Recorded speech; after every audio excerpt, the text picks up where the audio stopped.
you, Mr. Speaker. I beg that leave be given to bring in a bill to designate the Monday after Remembrance Day as a national bank holiday.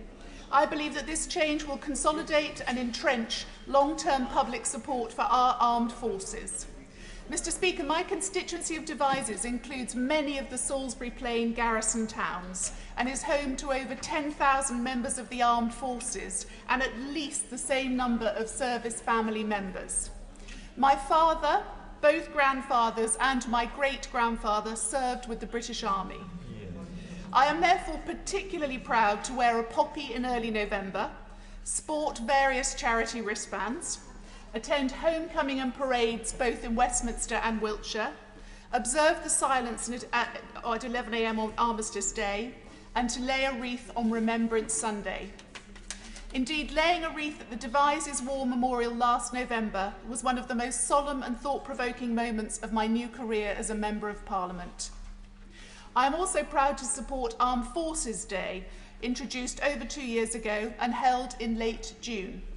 And I know that in all of this support I am joined by members across the House and millions of people across the country.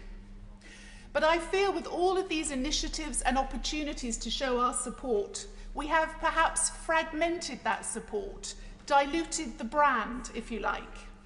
And of course, many events are scheduled for weekends when working families, I know this to be true myself, can face as many time pressures on Saturdays and Sundays as they do during the week, making their participation in weekend events sometimes difficult.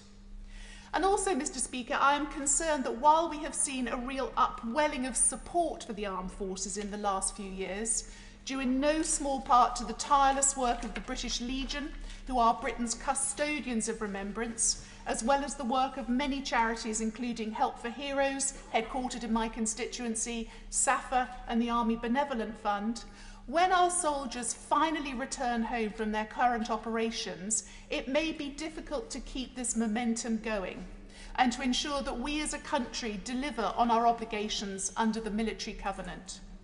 Again, I believe a day set aside in our busy calendars for remembrance, support and celebration of our armed forces would help to keep this support alive for the future.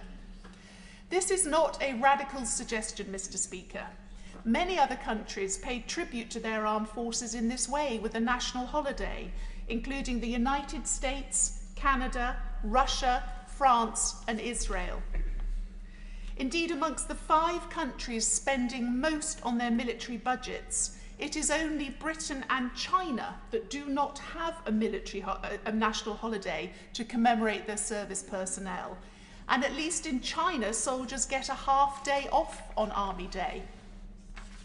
With your indulgence, Mr. Speaker, I would like to take the House with me on a 10,000-mile trip to the Southern Hemisphere and consider Anzac Day in New Zealand and Australia.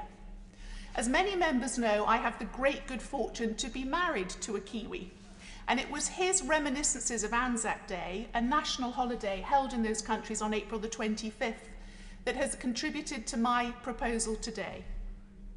Many young people from Down Under can tell you in detail about the brutal Gallipoli campaign of the First World War. They can tell you how many fought, how many died, how many were wounded, and how many and who fell from their own school. In many cases, they have made a pilgrimage to that Dardanelles site. Do you think, Mr. Speaker, if we asked a similar cohort of British young people to name even one First World War battle, let alone the casualty numbers from that battle, that we would have a similar result? I think not, but I think setting aside a national day of remembrance and celebration would help us all with that collective memory. Now, I have suggested the Monday after Remembrance Day as a bank holiday. I would equally be in favour of having the holiday on Armistice Day itself, but I am aware that the British Legion have concerns over diluting the long-standing tradition of the silence. And I would wish, if this bill is taken forward, to work with the British Legion and other organisations to work out the best day. But it is my view that one of these historically resonant dates is appropriate. And whilst it is not for me to propose an additional bank holiday, which I know would be popular in the country, I'm aware that that would cause concern for businesses. But however, if we look at the current distribution of bank holidays, there are clearly some anomalies. This year we have had 1 bank holiday in January, 3 in April, and 2 in May. But there is only 1 more in August to look forward to until the Christmas break. And I know that many people think that trading one of those bank holidays, suggestions are one of the ones in May, for a Remembrance Day holiday to be held in November, would be a reasonable swap. I know that members from all sides of the House support this motion, although my honourable friend from North Wiltshire said he would do so on the basis that this holiday be called Wootton Bassett Day, a suggestion I am of course prepared to entertain. I am very relaxed about the title, but I know that the British people are also supportive of this idea. In a recent YouGov poll, Remembrance Day, along with St George's Day, were the favoured dates for an additional holiday in Great Britain. Mr. Speaker, last week I spent the day with young men and women of the British Army, many of whom are preparing to deploy to Afghanistan in the next few months. I was deeply moved by the spirit, dedication, determination and quiet courage of those young people. I would like the whole country to have an opportunity to pay tribute to them, their comrades, veterans of the services, and to those who have fallen, to whom we owe so much. Madam Deputy Speaker, I therefore commend this bill to the House. The question is that the honourable member have leave to bring in her bill. As many of that opinion say aye. Aye. Of the contrary, no. The ayes have it. The ayes have it. Who will prepare and bring in the bill?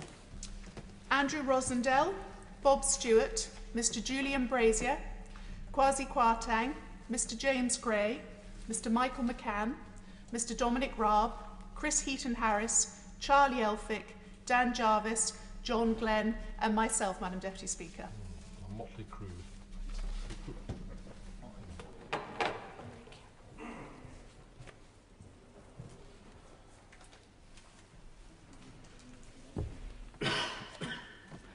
Claire Perry.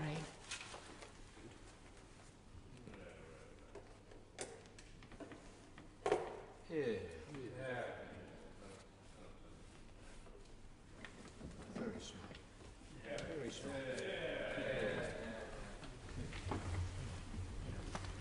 Remembrance Day Bank Holiday Bill.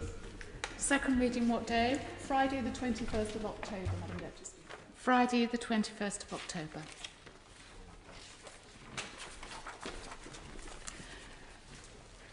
We now come to the main business.